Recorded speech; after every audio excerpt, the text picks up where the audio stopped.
check the mic and make sure it sound right, boys.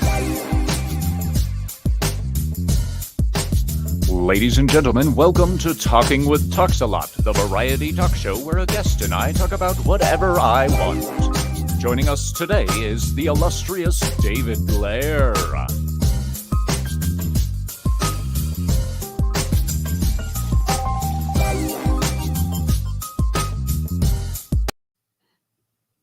Hello, ladies and gentlemen, and welcome.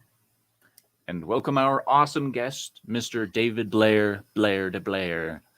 As you all know, he's a wonderful supporter for many people within the community. He is a stand-up guy. You'll see him in the chat. You'll see him supporting people all over the place. Great guy in general. Welcome, sir. Thank you. Thank you for having me, guys. Of course. So, of course, tell us a little bit about yourself. Nothing too revealing, of course. I've been watching most of the main channels for a couple years. You know, I found Gary through the algorithm. I was watching Game of Thrones videos, and his stuff popped up because that's what he was doing back then. And I saw his videos, and like, Jesus, this guy's crazy. You know, his room is full of stuff I'd want, but you know, Yeah. And then through those guys, Friday Night Tights, I found comics and Geeks and Gamers. And from comics, I discovered you and culture, and you know, everybody kind of like has circles off of them, and you know, I just really enjoy interacting with people in the chat and on the live streams. Heck yeah. Been, you know, pretty amazing just finding people that like the things you like, you know, and having the chance to talk about it. So Heck yeah. Hello, Primarch Vulcan. Thank you for joining us. Glad you could be here and have us in the background while you work today. So, from what you just said, it sounds like the Phantom Menace is a gateway drug. it could be. Maybe there should be a Turns you warning on. label. Maybe. I think You they know. probably tried to put one on it already. Yeah, right. The following contains offensive material for anyone who doesn't have a brain. Exactly. Side effects could be independent of thought, questioning the narrative. Oh, that's dangerous. Yeah, that's dangerous. No. So today's topic of focus is a sci-fi show that a lot of people really loved back in the day called Farscape. Now, I Yes. myself just couldn't engage with it. I didn't hate the show, but I mean, it wasn't my cup of tea. But I can respect when someone likes something like that's got originality like this, because Farscape had originality. They went the extra step with creating their own characters the way they should, and they delivered good entertainment. They did. It just was not my cup of tea. But what was your favorite thing about Farscape, sir? One of the favorite things about it was that it was one of the first shows that Sci-Fi did that was original back when they did their Sci-Fi Friday. And I talk about sci-fi, not Yeah. sci-fi. That's Yeah, right. stupid as hell. No, old school sci-fi. It was original. And one of the great things about it, and the great memories I have about it, was back then the internet had developed to the point where not only did you have the old sci-fi boards where a lot of people talk to, but you actually had internet relay chat, IRC Yeah. chat.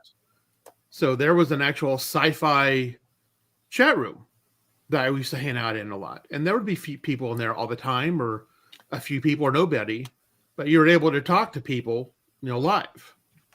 I know Babylon 5 gets credit for being like one of the first internet-based genre shows because they had the Usenet groups back in the mid-90s. Right. But this one was, you know, actual live. And not only that, but people from the production used to hang out there. Some of the puppeteers would hang out in the chat and you could talk to them. Sometimes one of the actors would show up. They wouldn't say much. They'd just lurk. But, you know, there was that interaction that you had at that point that you never had before.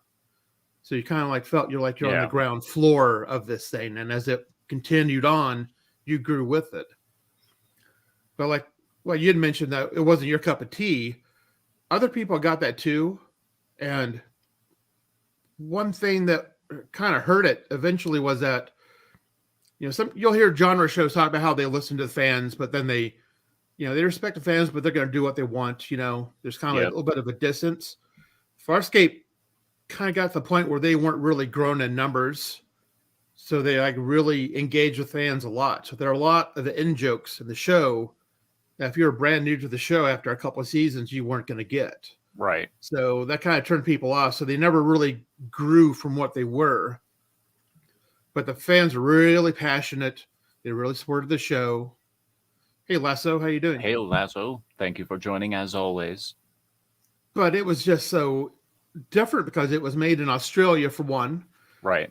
Everything we had been watching before that was Vancouver, Right. So when they went to Australia and did an outside shot, you saw trees that were not pine trees. You're like, wow, yeah, such an alien landscape. Wow, put a little filter on it, and all of a sudden it's like purple plants, and oh my God, But yeah, just in another country, there's just that little differences that make it unique. Yep. And of course, this show gave us amazing talent like Ben Browder, Claudia Black, who, of course, went on to do Stargate, SG-1 later on. But this show really solidified them in the sci-fi genre for a lot of people, from my understanding. Yeah, that was their first, I think, the first genre show they had done. And then they both went to Stargate, SG-1. And then Claudia has had a career as voice actresses in many games. Yeah. And anime series. Ben Browder. Killer. Oh, yeah. Oh, she's hot. That too, yeah. Ben Browder was in one of the Guardians of the Galaxy movies. He had a little cameo. He is one of the general. He was one of the yellow, golden people. I remember that. Yeah. Yeah, the director really liked Farscape. And so he contacted him, said, hey, you want to do a little cameo bit? And Ben's like, sure. That's great. I love it. I love it when creatives can reach out to people like that and be like, hey, like when I first saw the guy who played Mr. Fantastic in the Avengers movie, where he's in the, what was it? I think it was Shield Control when they were sending up the helicarriers.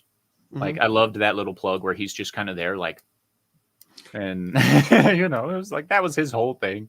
Like, yeah, exactly. Hello, Omega Star, and hello, Keck44. Happy to see you both. Hi, guys. So, yeah, it was, and then Jim Henson Productions did it, so they had all of that puppetry. And that was something you'd never seen before, that level of alien creatures they could do.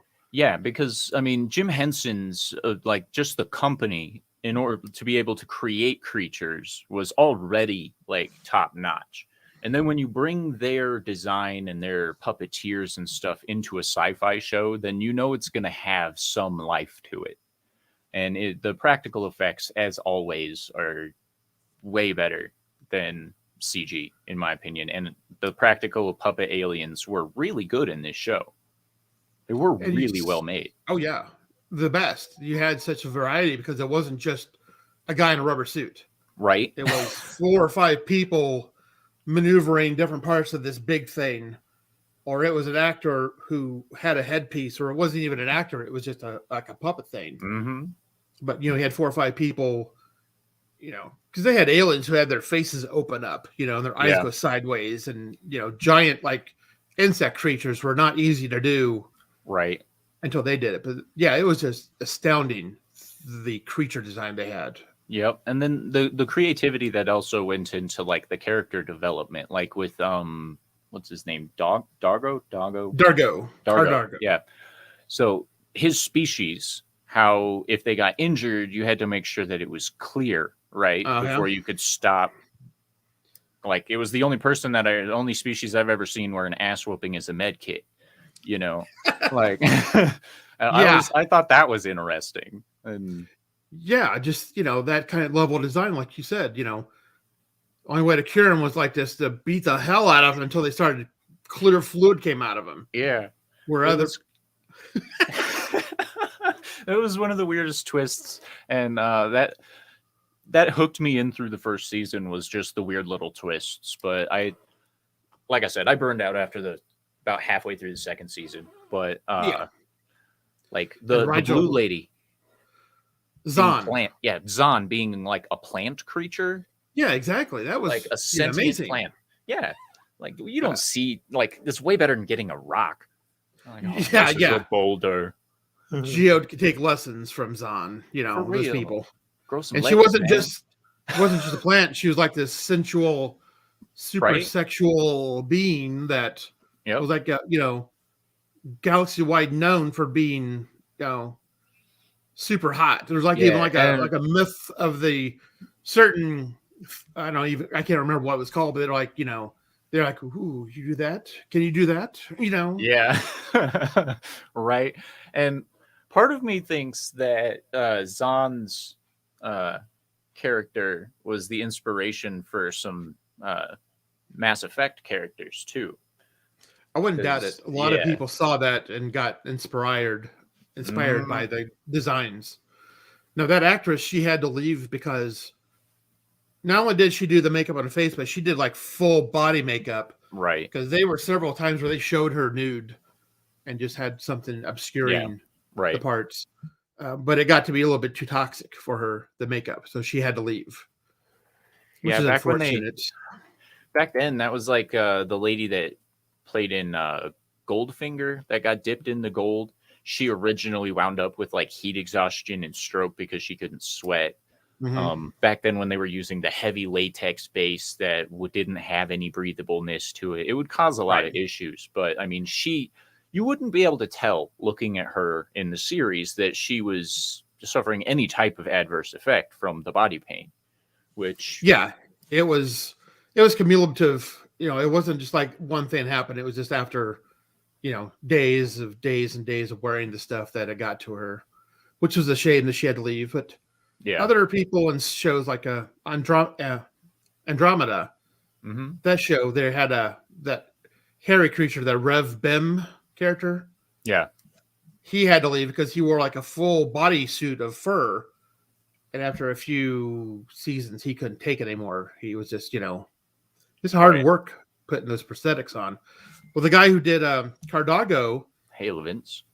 he had a hail. He had a filter. He had a cold suit that he wore under his makeup that he got from NASA. It's something they use in like Oh wow. spacesuits. So they Sweet. would start running cold water through that to keep them from overheating. Because you have the makeup, you have the prosthetics, and then you have the lights that are beaming on you. Right. So it was over 100 degrees, Yeah, filming. those lights will suck the life out of you. I remember being on stage under those lights a little bit, and it's like, why do I have to wear a suit up here? Yeah, But he had a cold suit. They would turn it on to keep him alive. Heck yeah. But that was but yeah, not only did you have just the makeups and all that, that's fine, but the character development on Yeah. these people was incredible.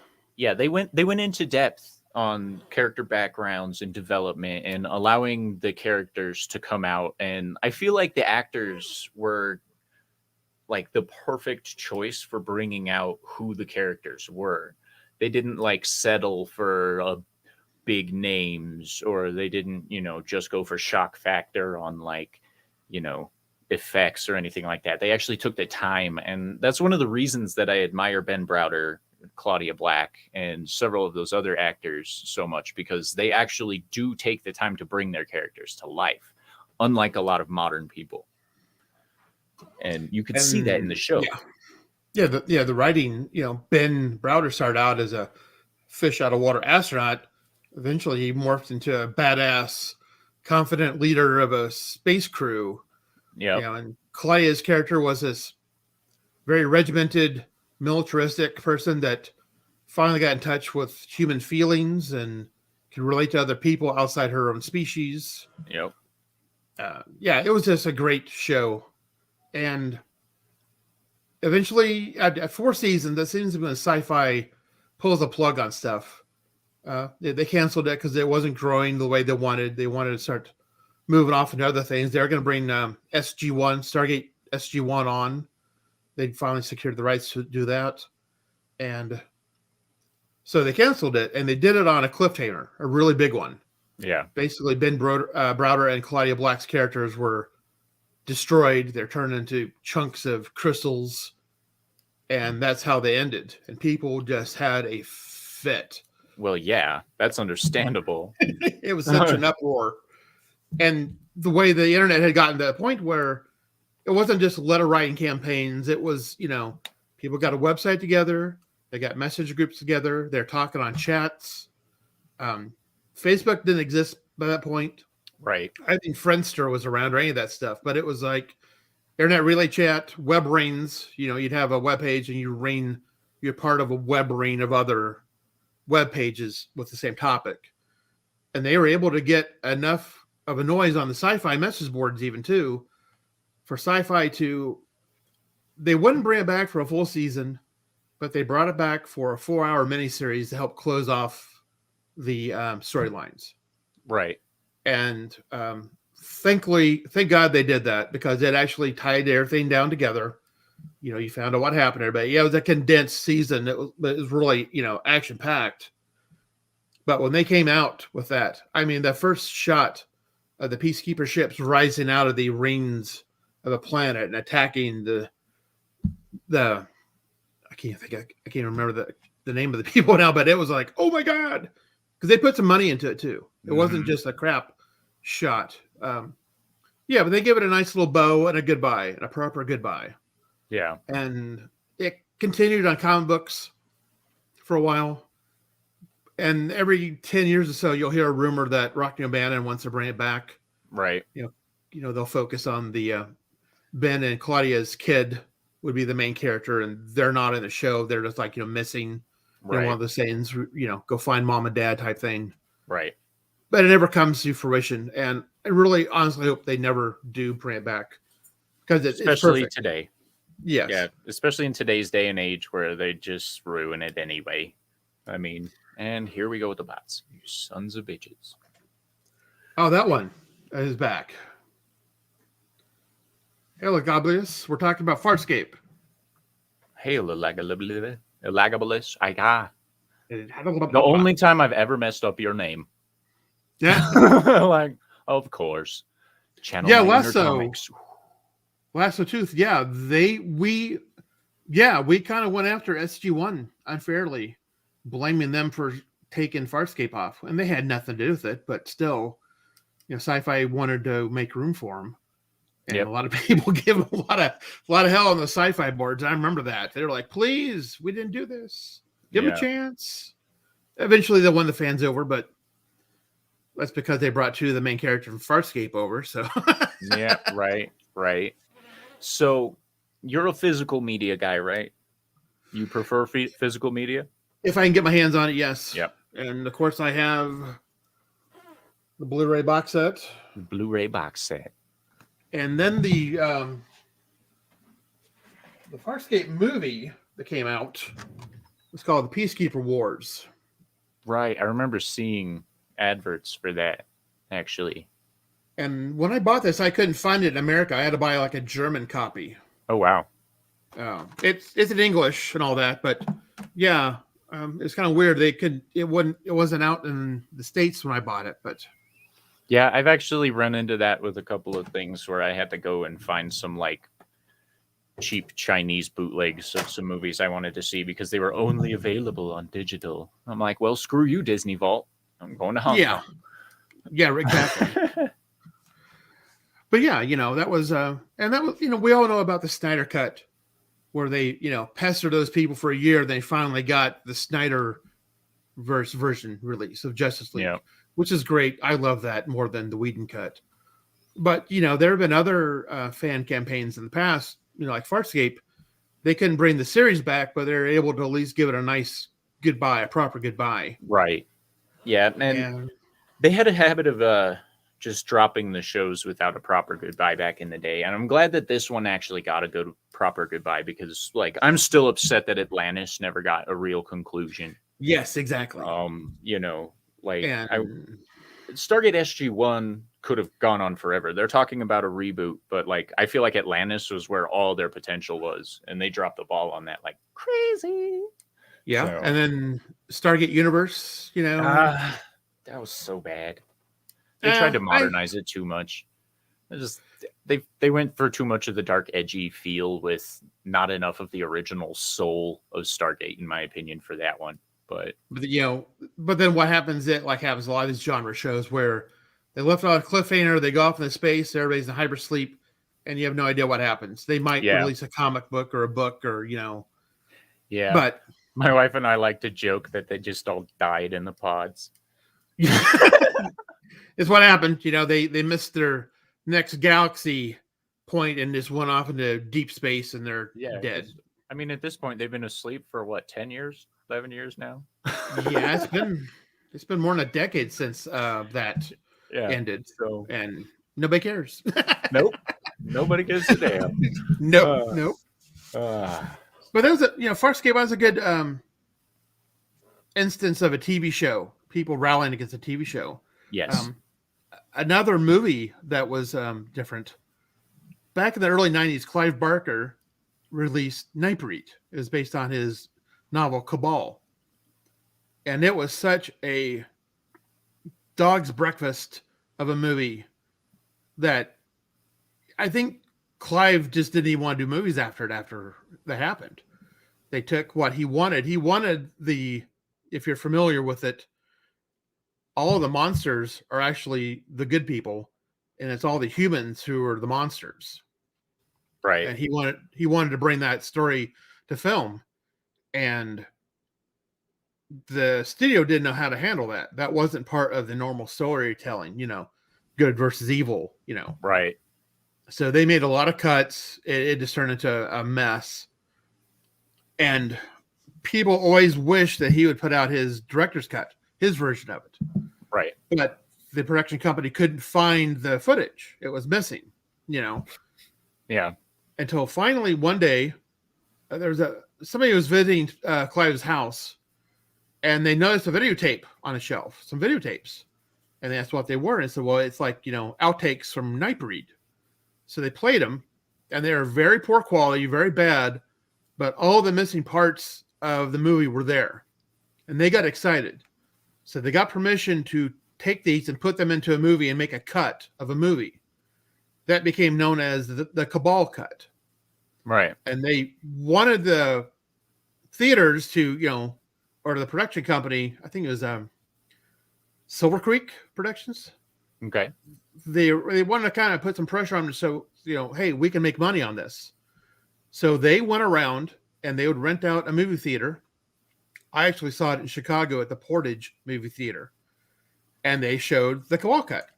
And as you're watching it, you see the regular movie, and then they go to the VH part, and it'd be like really dark and crappy and bad sound. You know when you're looking at something different. Yeah. That theater was packed, standing room only. There are people in the back lining the walls because everybody wanted to see this. They didn't care how bad it was. Yeah.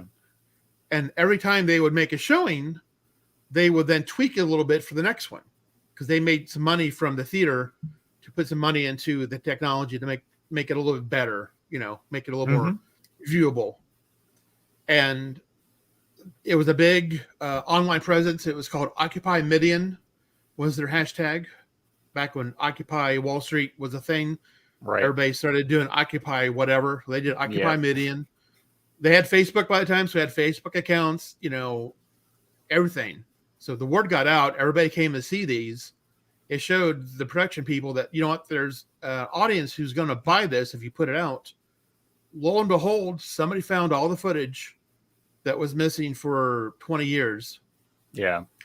And they were able to splice it together. They were able to Douglas, the main Pinhead actor, Bradley, he was in Nightbreed. His lines have been dubbed over by a German actor.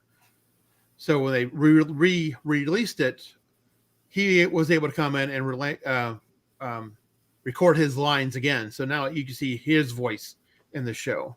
Oh, good. And they put it out, and it's now out. It's been out for a long time now. Nightbreed, director's cut. Go full screen on that. And so the monsters were the good guys. I've never seen or heard of that before. So what exactly was the plot? So the plot is that there are supernatural creatures from our imagination and our myths that exist. Right. And there's a god called Baphomet Okay. who is in charge. They're called the Tribes of the Moon. And Baphomet's job, apparently he was punished for something. He was sent to Earth, was to keep the Tribes of the Moon together, keep them alive. And they have laws. They can't eat flesh. They can't eat people. And they're in an old minor cemetery called Midian, the city of the monsters. Okay. And the main character's name is Boone, has these weird nightmares that he's turned into a monster and murdering people at night. And he's seeing a therapist for it. Well, his therapist turns out to be a serial killer who's actually looking for Midian because he wants to join the monsters because he knows he's a monster. And so he's driving Boone insane, planting evidence at his murder scenes, getting Boone in trouble. Boone actually goes to Midian, finds the monsters, and is bitten, and then is shot and killed by the police. Then he fully turns into a monster. Pelican bit him and turned him into one of his tribe. The doctor knows that he's not dead, that he's alive, and now is in Midian. So he goes there and gets scared off because all the monsters come out and chase him away. He comes back in force with the local police force and a drunk pastor to do battle against evil. Okay. And all these monsters are all these weird, versions of demons and vampires and werewolves and just all kinds of other things. Yeah. And they don't want to fight. They don't want to be bothered. They're hiding from people. They're scared. They're very few in number now. And the humans come in, they start shooting, killing everybody, blowing things up. The monsters have to fight, but they're not really good at it. Right. It turns into a bloodbath. Eventually, all the humans are killed. Most of the monsters are killed, but a few of them get away. And Baphomet, or the god Baphomet, he's actually mostly a crystalline structure by this point. They're disassembling him to hide him. And he takes Boone and says, "You've done this. You're now in charge of bringing everything back together and finding me." And he calls him Cabal. So then Cabal, at the very end of the movie, is with the remaining members of the Tribes of the Moon. And they're going to, try to get everybody back together who survived and find somewhere to hide again. Sounds like I'm going to have to watch this thing. It's good. It's a good movie. And if you like Clive Barker, you'll get where he came from. The monsters are like an allegory for the gay and lesbian community at the time, being different. Right. And then humans would be like the mainstream Christian people. Yeah. But from that Occupy Midian, they got the thing together and released it on Blu-ray and DVD, and they made some money. Surprisingly, they made some money releasing what should have been out there all along. So, in this day and age where we see a lot of our favorite things not really paying attention to the fans, right? Just putting their own stuff in there. It's nice to know that sometimes, not too long ago, fans could come together, rally, and get what they wanted. Yeah, and I mean, we saw that as recently as Sonic the Hedgehog with them actually listening, but the fact that it's super rare these days for studios to actually care what their fan base thinks is kind of disconcerting. Just because, that's your money. That's where all your money is coming from, is your fan base. So shouldn't you care what they think? I mean, the only reason I'm still here is because my fan base says I'm good at it. So it seems counterintuitive that you would do things purpose, but then a lot of the higher ups just don't care, period. Yeah, this is true. They're being told what they should do, and they're doing it, and it's just annoying. Hopefully we are starting to see it, maybe kind of a trend starting to change. Eventually, Lily just came out this week and opened her mouth and said something that is probably going to cost her, but she did it anyway. Yeah. So hopefully some more people come out and, voice whatever opinion they have. Yeah. And then we'll see. But all right. Well, so what other interests, sir, do you have in the entertainment world? What's your favorite type of entertainment to engage in? sci-fi and horror. Okay. I've always been a horror nut. I mean, I got my little Universal Monster figurines from when I was a kid. Yeah. Show the werewolf here. Oh man, like original Wolfman stuff. Yeah. That's great. And then, but I love those Universal horror movies. My parents liked horror movies, so I grew up watching this stuff on TV. Yeah. Anytime there's a Hammer horror or Universal horror movie, I was on it. All that schlocky 50s to 60s exploitation movies that made it on TV in the 70s and 80s, I was all over that. Yeah. Made for TV, like Gargoyles, the 1972 made for TV thing. It was like my favorite of all time. I've seen that thing 50 times at least, Yeah. But yeah, I like the horror genres. I like reading it as well. Yeah. For comics, I was never really a big superhero comic person. Okay. I like more graphic novels. I liked all the Hellraiser and Nightbreed comics. Oh, nice. Okay. Slain, Grimjack from first publication. I think Amazon was talking about doing something with that, and nothing's really come out of it. But that would be interesting to see. If they did it right, it would be great. Yeah, But if they did it right. I don't have high hopes for most of the comic book adaptations in the future. No, and Grimjack, while not an anime, is pretty damn close. It would be very hard to bring it to life. But I like Stephen Niles. I like a lot of his stuff, like 30 Days of Night. Dude. Some of his comics and stuff. And yeah, I mean, I just ordered a bunch of graphic novels, some hardbacks coming. Okay. There were collections of stuff. But yeah, I'm more of the horror genre and sci-fi. Right. Just what was your favorite horror movie back in the day? Well, Gargoyles was the TV one. Right. And then I always liked the Creatures from the Black Lagoon movies. Oh, yeah. I just true love classics on those. Yeah. And then, Hellraiser, when that movie came out, that was and then, all the slasher movies. Friday the 13th was my favorite. Part 3 was, I think that was the last one I was genuinely scared at, where I was, a little kid. I was really scared. But then you rewatch it now, and it's like, kill them all. Right. It's funny as hell to see all these people die. Yeah. See, my favorites from back in the day were the Wishmaster series. Oh, yeah, I remember that. I loved the Wishmasters and Phantasm.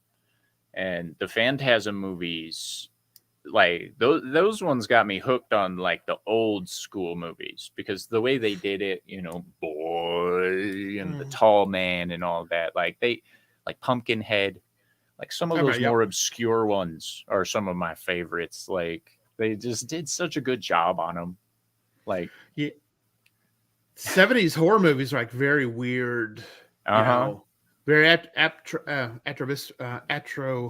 atmospheric rather. Yeah. It wasn't like total gore fest, but it was like, scary as shit, especially when you're a kid, as it comes more into the gore and splatter. Yeah. They get more shock and awe instead of like visceral. Yeah. Yep. It's funny. You see a genre movie in the 80s that you'd pick up on video because it was released only on video. And it would be the special effects guys were the ones who did the movie. So it was all special effects, all gore, all that practical effects, no character development, no plot to speak of, Right. Sums up the Texas Chainsaw Massacre movies. Pretty much, completely. Still love watching them, but it's still like, okay.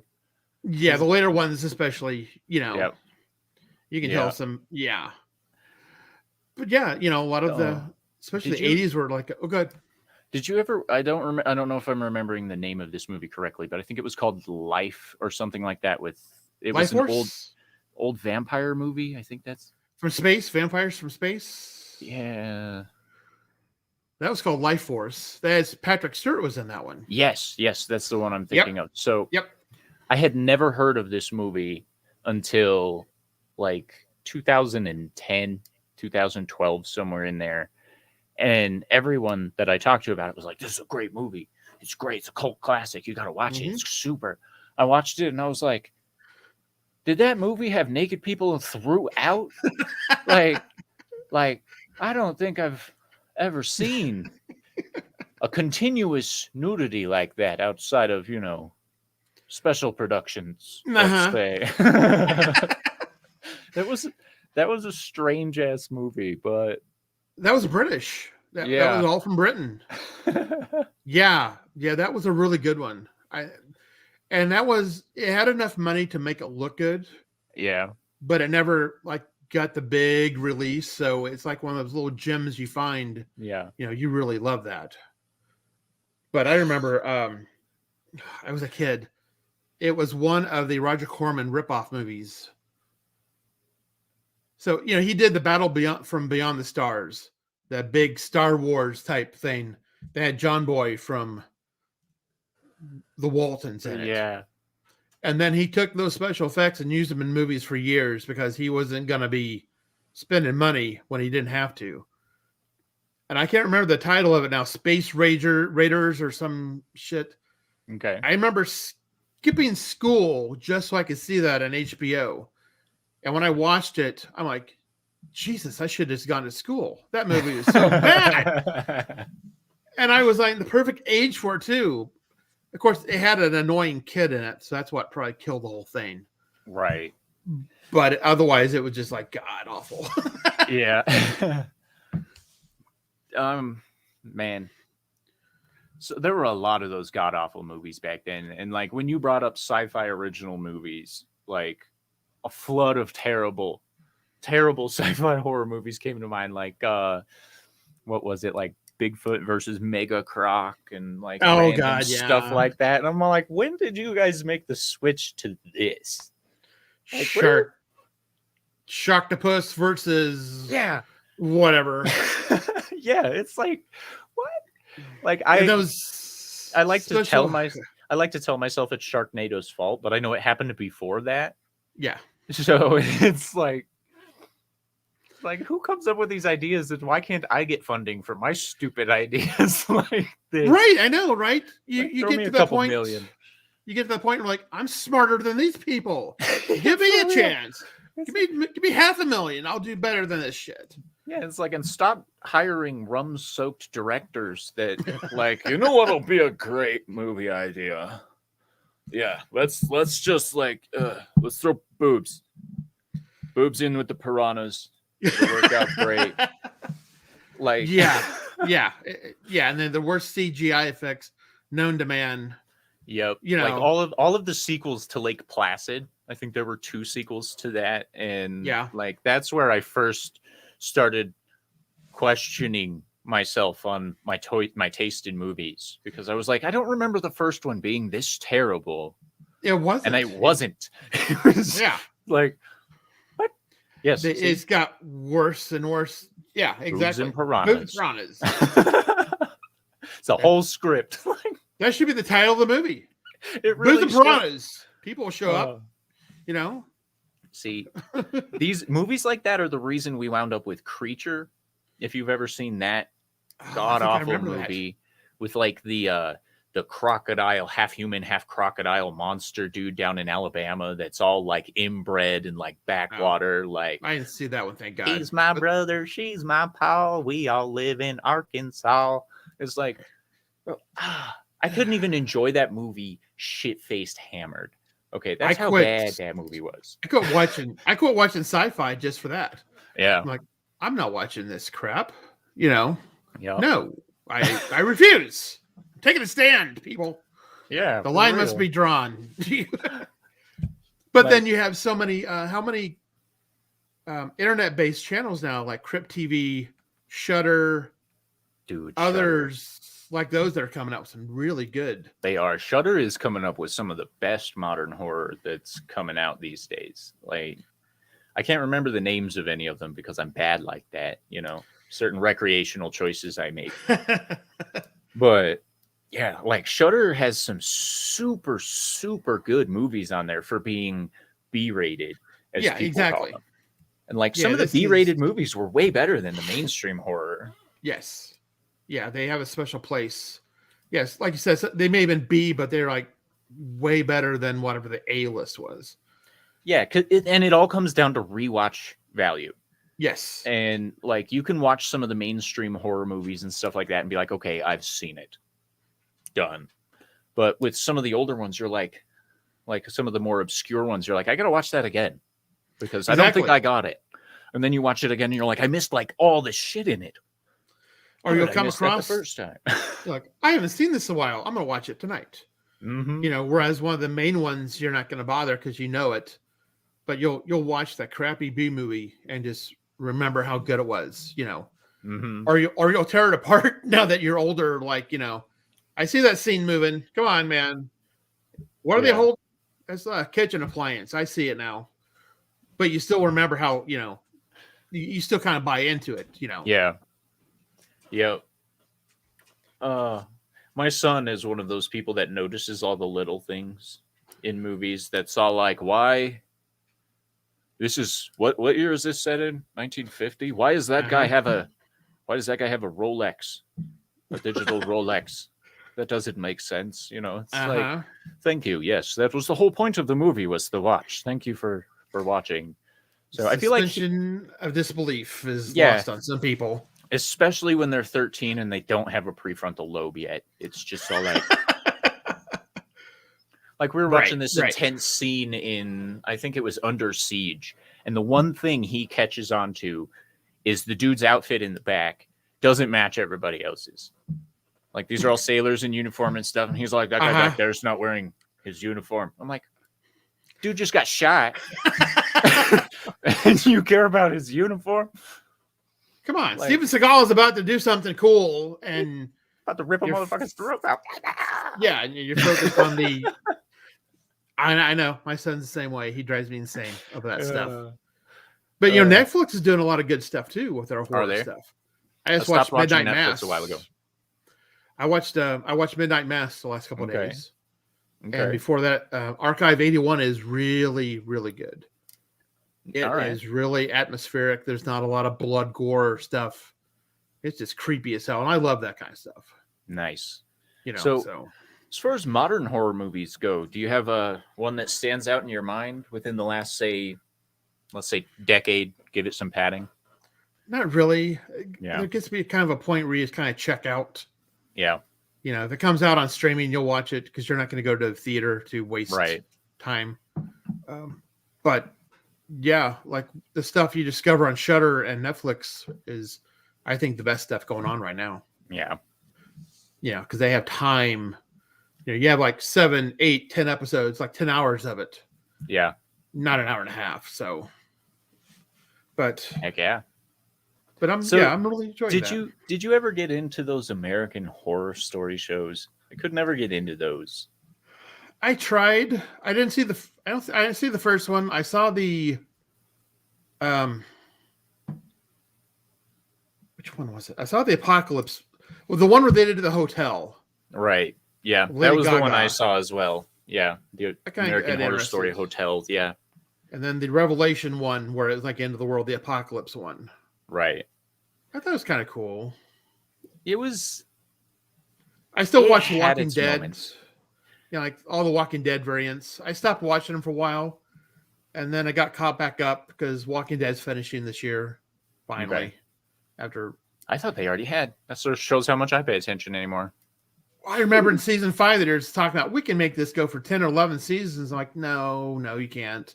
And here they are. They're finishing season 11. They did a short 2-season episode of this one show, World Beyond. Which it was more youth focused, but it got a little better in season 2. They got the other one, the Fear the Walking Dead, was still going. Right. I guess they're going to start doing the Rick Grimes movies now. Which whatever. Yeah. You know. Okay. Yeah. Okay. We'll see how that goes. Okay. But yeah, you know, I think zombies are totally played out, but. Korean horror movies. No. Train to Busan and The Peninsula. I heard really good things about both of those movies, actually. And Oh shit! Last night they just dropped a new one. It's set in that world. It's a Korean zombie movie set in that Train to Busan. I gotta watch that tomorrow, tonight. Then, yeah. But that's some of the best horror stuff coming is from Korea and Japan too. Yeah. A lot of the best media is coming out of Japan and Korea right now because they're not affected by American stupidity when it comes to media production right now. And Yes, like, even if I have to watch it with subtitles, if it engages me, it's worth it. You know, I hear a lot of people like, oh, if it's not American dub, then I don't want to watch it. And I'm like, see, you're losing something with the translations, though. Like, there's certain things that get lost when you translate, especially a horror movie, into and have them dub over it. Like, I've always been standoffish. Like, maybe this is my woke side of me, I guess. I don't really have a big one, but I won't do dubs over Japanese originals. Like, as a voice actor, I won't. Okay, yeah, I can see it for. I watch dubbed. I don't care, but I'll watch subtitles if I have to. But I like watching the faces, not trying because I'm one of those sites that I'll go back and like reread every single thing. Yeah, to see. Yeah, Vince. Yes, Dust. I was going to mention them earlier. Find them on YouTube. It's called Dust. They do amazing short sci-fi takes, 20 minutes, some less. But the production values on those are amazing. What you can do if you have just the right equipment, the graphics on the things were as great as anything you're going to find in a major studio. Yeah, and the subject matter just ranges all over the place. Yeah, it's a really great thing for sci-fi. It's kind of like the sci-fi version of Shudder, if you will. Okay. But yeah, you're right, Korea, all this, and yeah, they don't give a flying F about any of our woke stuff. They're like, we're doing this. We make it for Koreans anyway. Right. If a bunch of people in America like it, good for you. But yeah, you got to love the Japanese and Koreans for that. They're just not going to crack to that. Yeah, and I mean, thank God for them. Yes, indeed, and thank God for all the wonderful manga and I almost said hentai. That's not. No. Shame, sir. Shame on me, dear. My kids are big anime. They don't buy comic books. Yeah, my son is huge on anime. Right now, we're going through Fairy Tail and One Piece. Okay, yeah, One Piece. Those are crazy shows. They are, and they're long. They've been around forever, so they have so many episodes and so many novels. Every comic book store in my area closed down, but we have an anime store, a manga store that's going strong. Heck yeah! And we had Crunchyroll, we have Funimation. They've gone through everything on Amazon and Netflix they could find. Yeah, they're just like really big into anime, and that's the future right now. Whether you like it or not, they are kind of like the torchbearers of that fandom. Yep. And that's where everybody's going. And maybe one day we'll bring it back. But yeah, for now, check out the Korean, the Japanese. Definitely do. They're producing the greatest modern work that you can find right now. But we are at almost the 50-minute mark, so let's start winding down. I know you don't have a YouTube channel, but I personally have one, but there's nothing on it. I personally think you should do some sci-fi horror commentary if you decide to start up on a rig on that and just do it for fun, have a nice time with it, because you're a freaking genius when it man full of information and stuff. I'm not like that. I'm like, I liked this movie. Why? Yes. Right. But I love being able to watch and listen to people who can just drop facts and then share their passions with it and stuff. And honestly, if I saw you pop up with a channel on sci-fi horror stuff, I'd probably watch that. Honestly, I would, because I've tried following a couple people on YouTube that are horror related, and it's kind of boring. But I feel like your talks on it and your perspectives would actually be interesting. So, I may do that. Yeah, just remember, it's a hobby. Like many of us, you have a day job. So Yes, I do, and I love supporting the community. You know, I'm in chats. I'm dropping huge supporter. super chats, and I buy like the Dan Vasquez song. I buy Mandy Summers comic, Jack the Ripper, the Vampire Slayer Hunter. Oh yeah, okay. It's gonna be coming out next month, and whatever Rippa comes out with, I'm gonna check out too. Yeah, so Rippa's a talented man It's gonna be interesting to see what he comes out with. for sure. And then everybody else. There's so many people in these spheres that are creators and have ideas and are doing YouTube channels and such. That I think you're going to start to see, like, a lot of people have decided to take it in their own hands and make their own stuff. Yep. So yeah, I am. It'd be interesting to see what's coming out. So Heck I'm definitely gonna. I do have a channel. There's a couple of Doctor Who convention videos on there from forever ago. But right. yeah, I might do a little commentary on some stuff. And heck yeah, I know some creators that'll help you out. Like, great. And if you need any video editing tips or help, I'm sure you could reach out to either Brightest Day or YetiCast. Those guys are killer. Just even if it's just to pick their brains on ideas for editing, they are geniuses at it. So those are two people that you are good to have in your corner for sure. But yeah, I've done Brightest Day for quite a while, so yeah, that'd be great. All right. Well, ladies and gentlemen, we're gonna kick out now, and I hope you have a wonderful day. Oh yeah, everybody. Pay attention to the Twitter. I might have another live stream on someone else's channel today. We'll see. Ooh. But anyway, I'll catch you guys later. Goodbye. Thank you for joining us. If you enjoyed the show, then hit that like button, subscribe, and make sure to tell your friends to come by next week for more fun. This is Talking with TalksALot. Have a wonderful day.